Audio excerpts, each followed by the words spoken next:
for forever, I was in the background. And I was okay being very good at what I do, but in the background. And when you decide to run your own organization, you can't do that.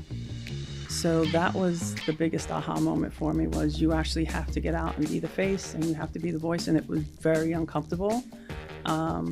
This still is not easy for me. I haven't done a lot of this over the course of a 32-year career, but it is what is needed.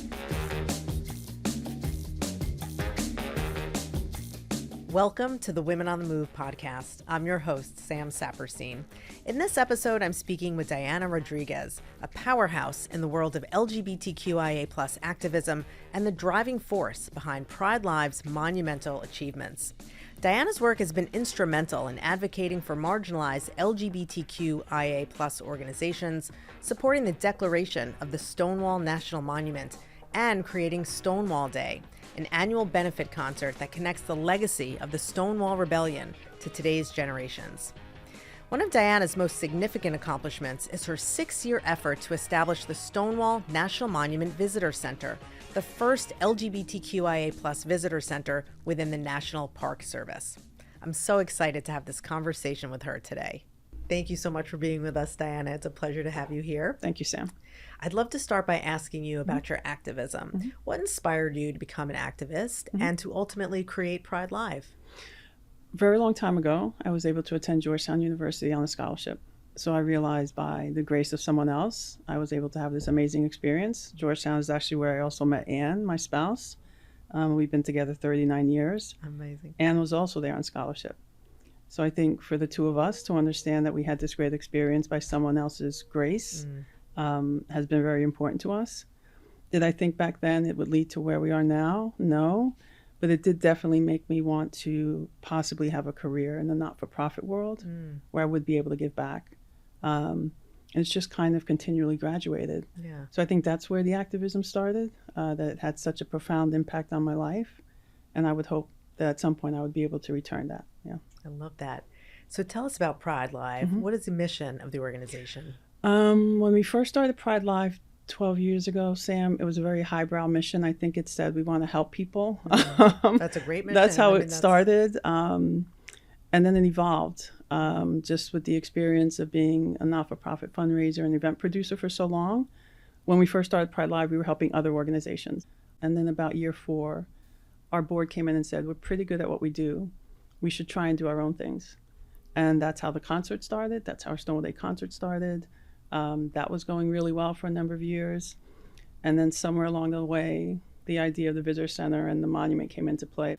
Our mission today is to officially elevate awareness and support for the LGBTQ community.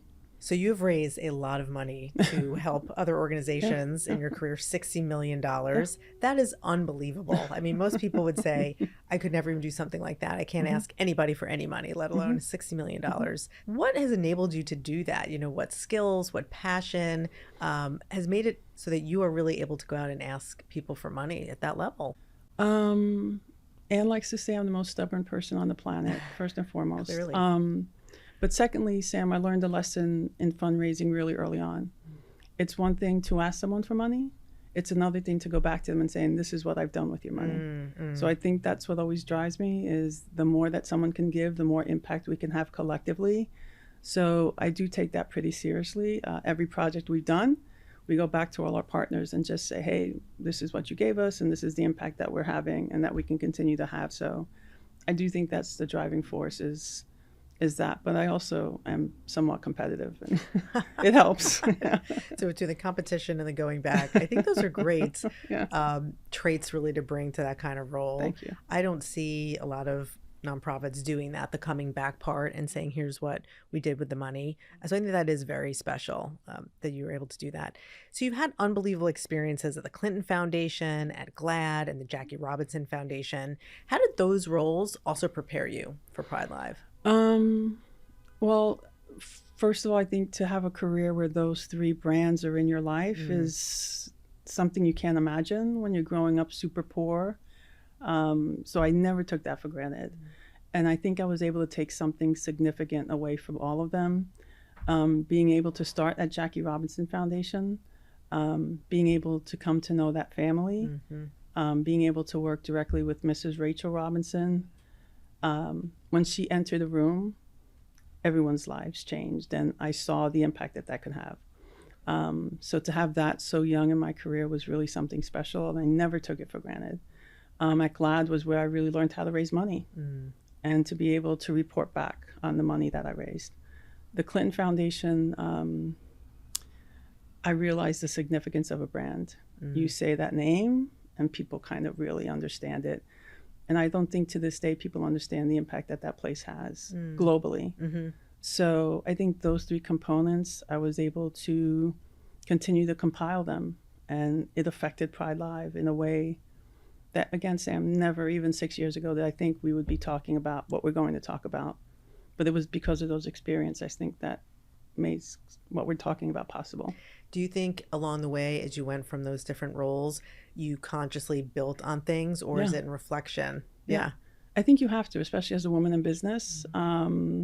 You kind of always have to be a little bit more on guard. You kind of always have to be a little bit more prepared.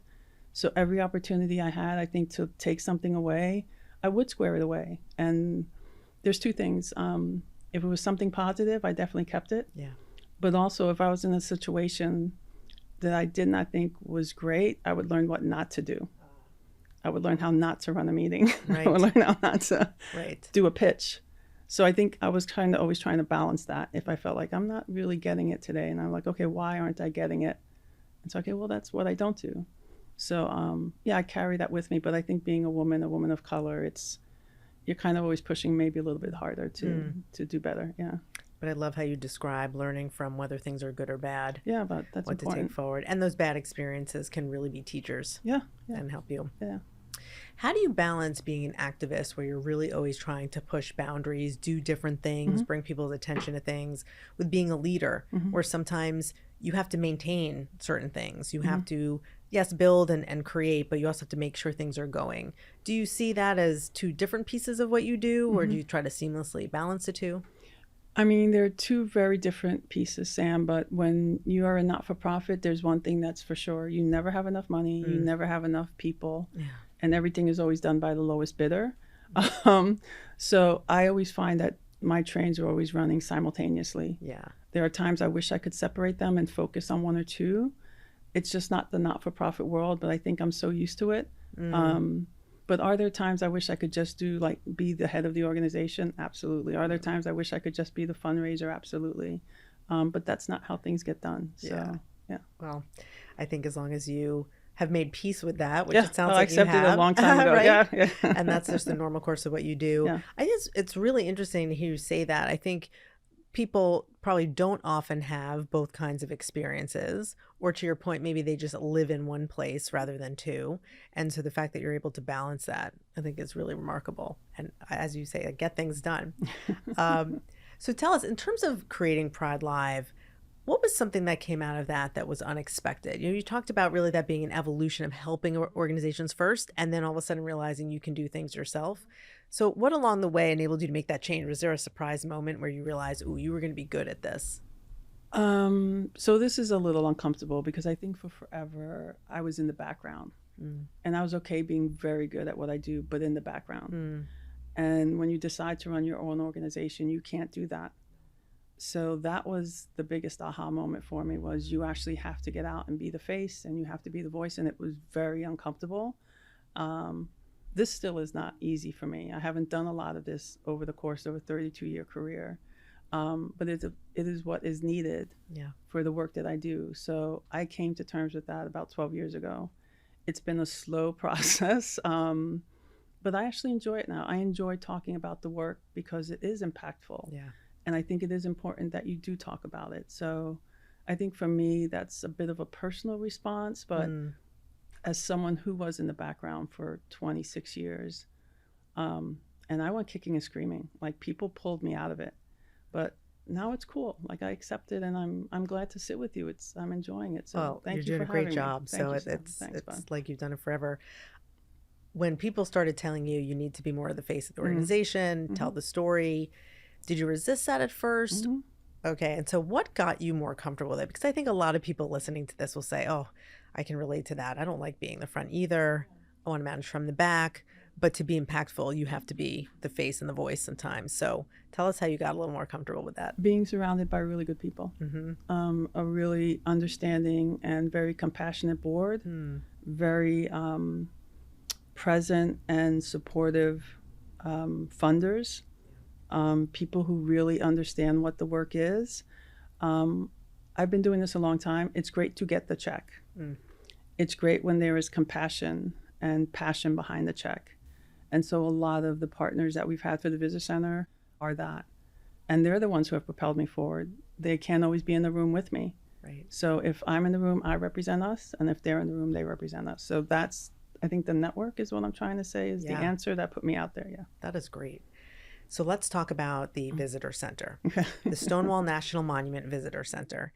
This is a huge achievement. So congratulations. Thank you. Thanks very much. Let's talk about what it is. And I'd love it if you could give listeners and viewers a sense for what this space looks like and feels like. What's the experience you want people to have? So the Stonewall National Monument Visitor Center is located at 51 Christopher Street. A little known fact is that is the other half of the original Stonewall bar. So the time of the rebellion, the bar was 53 and 51 Christopher Street. We are also the very first LGBTQ visitor center within the National Park Service. Incredible. I think when people think national parks, I don't think yet they think queer and urban. So the fact that we are a part of that family. You're right. You think out west and outside. Big open spaces, not necessarily overly diverse. So we're very proud of that. And they have been amazing partners.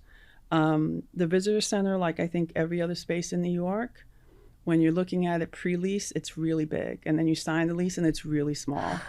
That's what happened. I said, it is so small. So it's 2,100 square feet. But I think that made us very intentional, Sam. So every single bit of square footage that we have, we had to be very intentional about the content and the layout. So when people come, they'll get insight into the stories of Stonewall, like what actually happened before the rebellion, why the rebellion took place, and the effects of the rebellion. They will see an archway. When we were in demo, the worst thing that demo guys like to hear is please be careful, because we were hoping that we could uncover something from that night. So they did uncover an archway that used to connect both 53 and 51. So we've highlighted that is something really special. They'll see a 1967 Row AMI jukebox that plays vinyl. That was the same jukebox, the same make and model that was there night of the rebellion, and we have 3 of them. So you get to come and play vinyl, and it's interesting when the kids come in and they're like, what is that and how does it work?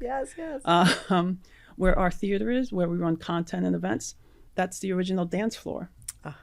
So walking people through, we say, this is where the bar is, this is where the dance floor used to be.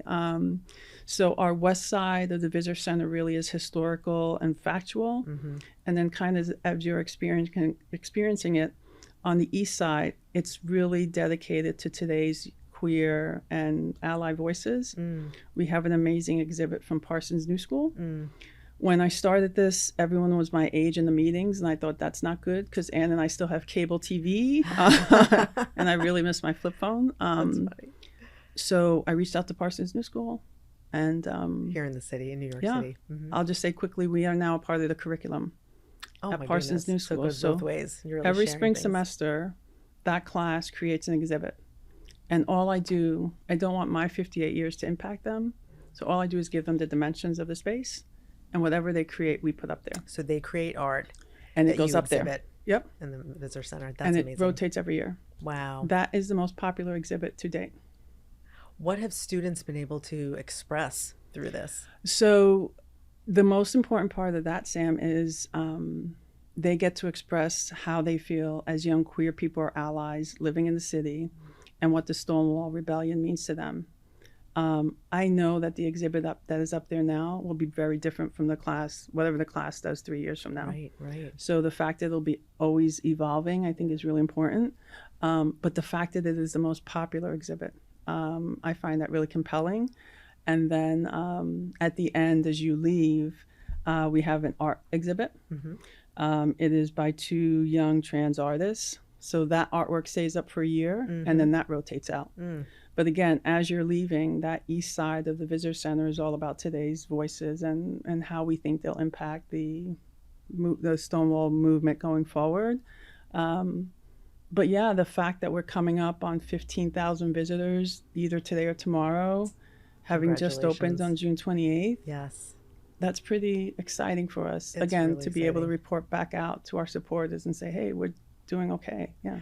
It really shows demand and real interest for learning what happened historically, for being in a space that honors the community.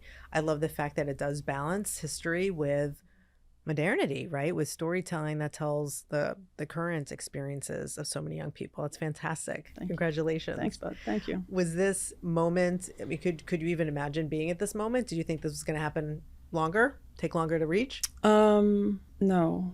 I say that humbly because we signed the lease in June of 2022.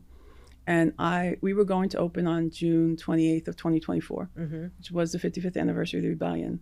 So what we did the day that we had the groundbreaking, Sam, was we put a big sign on the window that said, we are opening June 28th of 2024. Come hell or high water, and my board said, put the summer. My spouse said, put June. And I said, no, if we're going to do this, we really have to strive. And it's tough to do it in New York. New York is not the easiest place to do a build out. But then that became everyone's objective. It became the contractor's objective. And I said, if we're not open on time, we're all taking the blame here. So no, we had soft opening the middle of June, and we opened June 28th. Yeah. So take us to that day. What did you feel opening the doors, knowing you made it on time, first of all, but also you were going to really showcase something very special? I think the fact that our grand opening ceremony included President Biden, Dr. Biden, and Secretary Deb Haaland, who is the first Native American Secretary of the Interior that we've ever had, who has a queer child.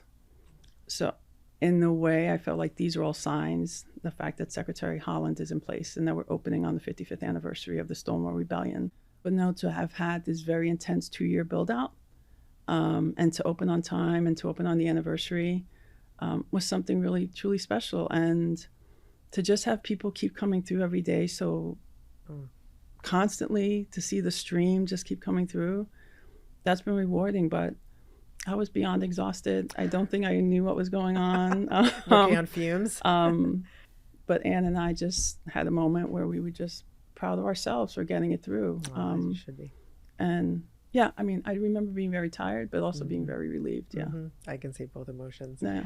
Well, JPMorgan Chase is a very proud supporter of the monument, and our close colleagues, I know, spent a lot of time with you and being there. So it really means a lot to us also.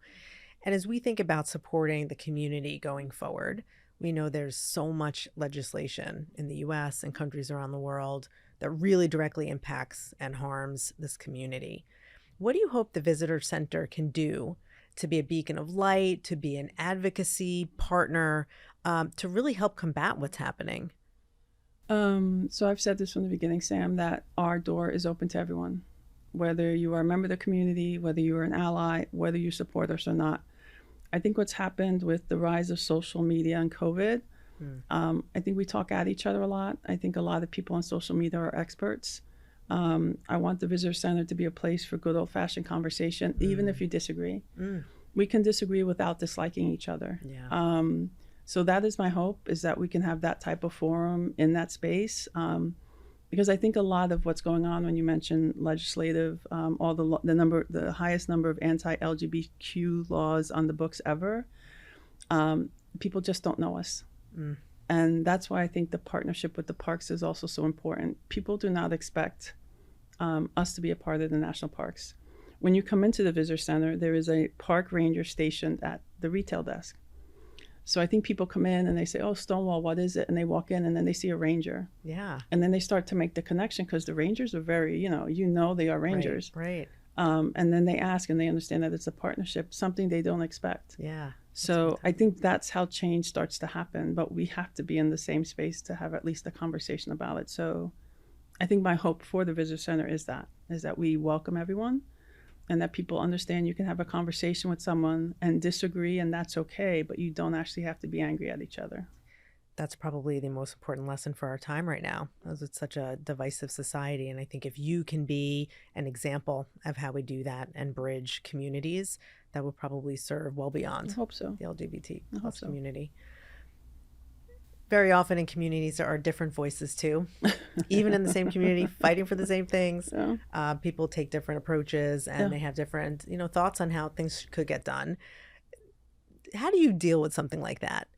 You don't want to be fighting each other, so to speak. You got a whole world out there you got to deal with. But how do you make sure that members of the own community come together and you're giving space to everybody and trying to make sure you reach some sort of consensus, if that's even possible? I don't know if consensus is ever, especially in today's day and age. I mean, I think it's something we hope for. Definitely when you're building out a space, that was always a challenge. One of the things we did do when I speak about the intentionality of the space, I can't speak to a trans experience. When it came to telling those stories, we went to folks in the community and said, this is for you to define. This is for you to put it together for us.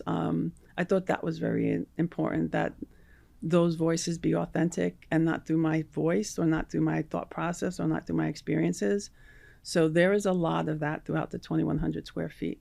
I also think that we are all very good at giving feedback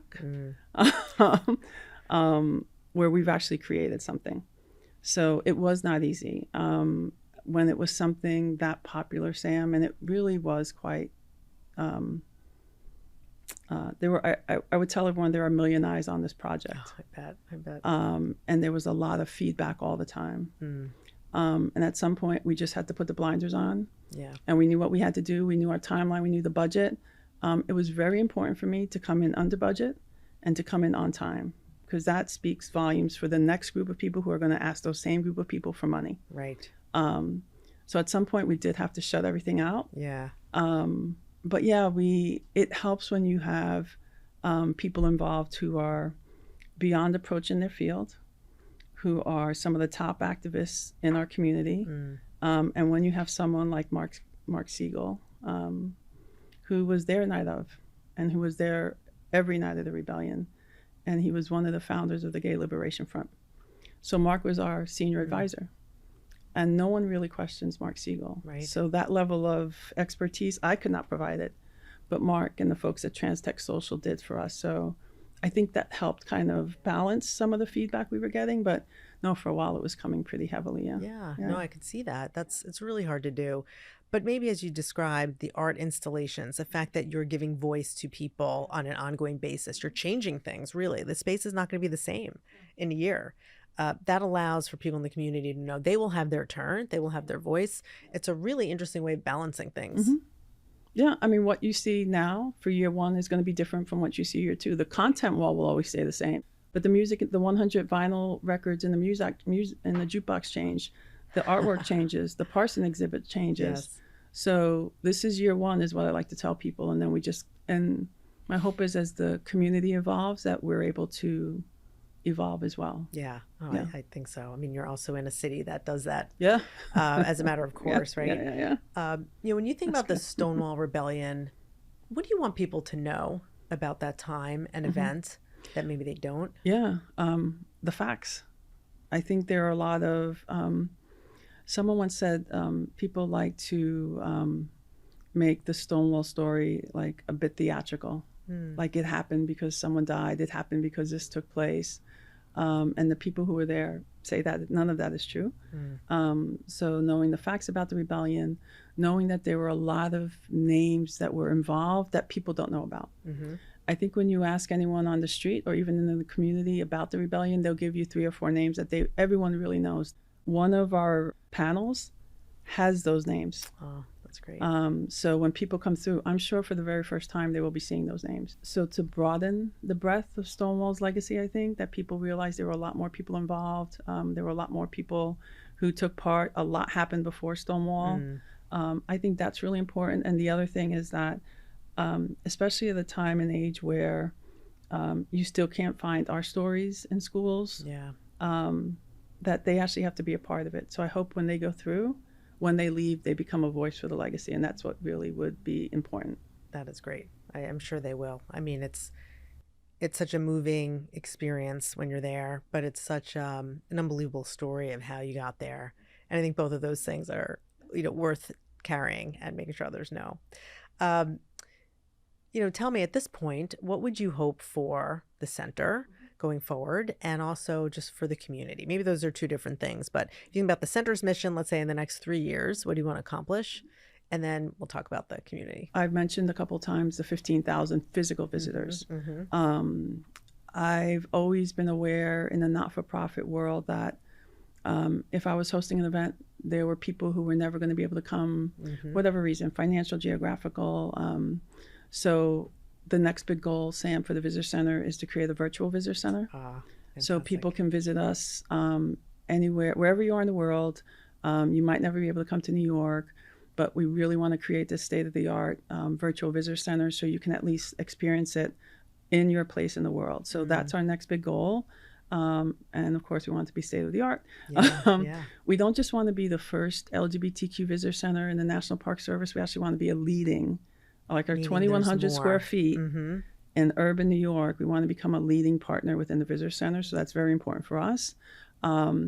And then again, for the goal of the Visitor Center, whether you are visiting us in person or virtually, is that it compels you. If you're already doing something, to do more. If you're not doing something, to start. Because activism is not, I'll do it today. Activism is you have to do it every day. So if we can have a lot more people doing that, I think that would help people understand the legacy, because 55 years is a very long time. So to be able to give this movement a physical space is important, but to be able to continue the legacy beyond the space is probably more so. Is there somewhere else in the park system or just in other places where you see the LGBTQ plus community being able to take root and have more representation? I think that's one of our goals. I don't think as profound as we are, because the space matters, Sam. Like the fact that you can read about the Stonewall legacy is one thing.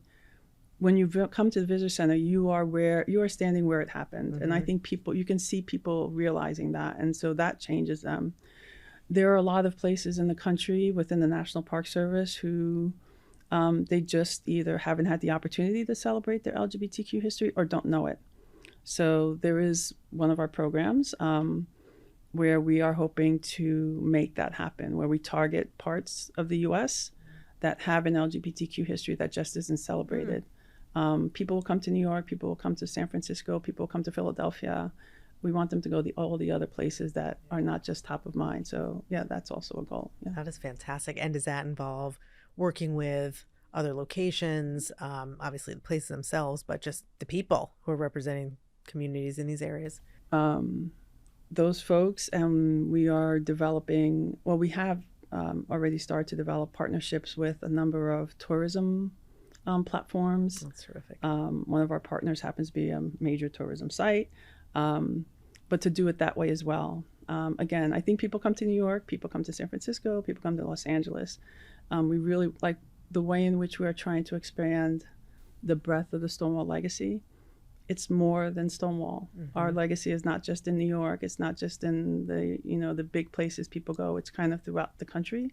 So that is one of our goals. And it also gives the folks who live there inspiration to speak up and to be themselves and to live openly. So that is what we hope for. I think that's such a key part of a legacy is wherever you are, and they're everywhere, everyone, the community is everywhere, you can do something and you can have that community and hopefully the tolerance and freedoms and everything else that you're trying to fight for. Whether you're a member of the community or you're an ally, what are the things you can do? What do you want individuals to do more of? First of all, to be aware. I think awareness in today's day and age and factual awareness is really important. I think secondly, to really understand what you can do. Again, 6 years ago, the Visitor Center was never even in the realm, Sam. Like, it's the most difficult thing I've ever done. If you were to say to me the zombie apocalypse was coming and to save us, you had to do this again, I would say a hard no, because that's how bad it was. Okay, I would think about it, but it would be a hard no. And there are everyday actions that people can take that are within their lives to make a difference. And I think that's the point that we want to convey.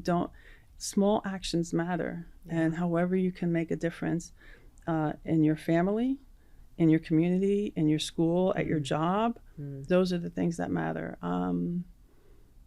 I'll share a personal story if I may. Thank you. Yes, please. One of the things I left out about the visitor center is there is a why wall, like why we did this.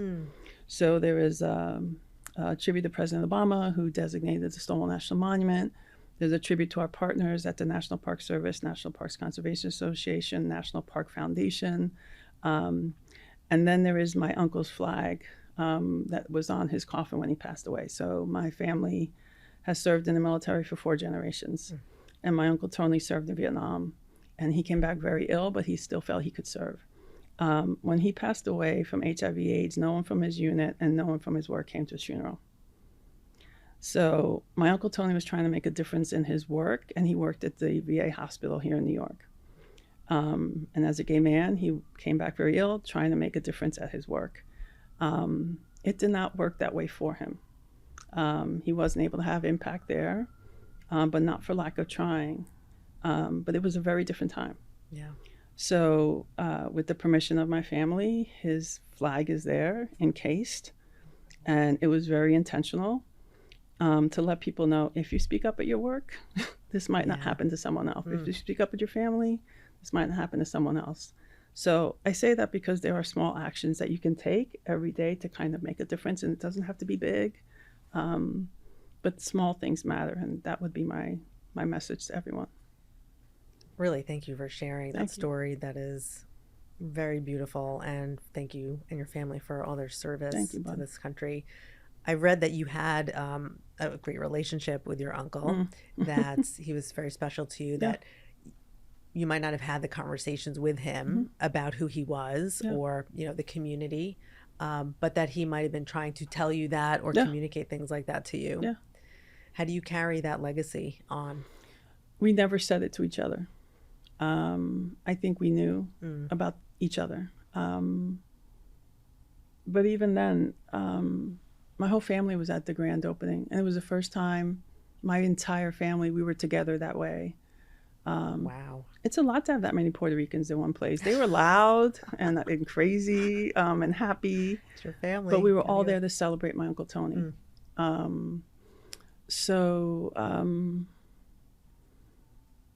I'm going to get a little emotional for a second. I clearly am. Very sorry, Sam. It's so remarkable to have such a professional achievement linked with a personal, meaningful occasion. I don't think many of us really get to do that. So I just... Thank you for that. Yeah, I want to honor how special that is. I mean, and it was in the 80s. When he was ill. Yeah. And it was at the height of the AIDS epidemic. And being here in the city, I try and explain it to the younger generation today. Yeah. The epidemic back then was tangible. You could see it. And it wasn't just the virus that was tangible. The indifference was intangible. The hatred was intangible. Tangible. It was things you could feel. Yeah. So that was surrounding all of us at the time. But I knew he was suffering. He was frail. He was 5'7" and maybe 130 pounds. Wow. So to imagine him in combat, but then to come back so ill and to still say, I can work, I can serve, I can help people. He was so very special. And then I remember at his funeral, one of his friends came from the village. And I just remember he was this glorious man, and he just was kind, and he said the nicest things about my uncle. But I don't think my family knew that side of my uncle. But I thought it was important that he spoke up. So I think that probably made it easier for me. My family adores Ann. Ann and I have been together 39 years. We've been together longest than anyone on either side of our family. Longest than most people. And I think most of the time they prefer Ann to me. Like, let's just put Ann on the phone. But I think in a way, Uncle Tony made it easier for me as a queer woman. So yeah, at the end of the day, it was tough to part with his flag. Yeah. My mother was the last one who had it before she passed. So, but I did it with the permission of all of my family. I think it's important that it be there because it's very profound. So profound. And I hope it makes people feel compelled to speak up. for you to just share such a personal story in that way and with us today is really remarkable. So thank you Sam. for that. Thank you. And Diana, we just hope the very best for you and the center. We can't wait to see where it goes from here. Me the too. online digital experience, I think, Yes. will be so terrific. Yes. And so please come back and talk to us when that's out. I would love it. Thank you. Thank you for having me. Thank you for listening to my conversation with Diana Rodriguez. I am so in awe of what she has built at the Stonewall National Monument Visitor Center and how she has put her history, family legacy, and so much heart into building such a special space. I hope you get a chance to visit and learn more about the history there. If you're enjoying this podcast, please hit follow on your favorite podcast app and please share with others. I hope today you learned something that will help you lead with purpose.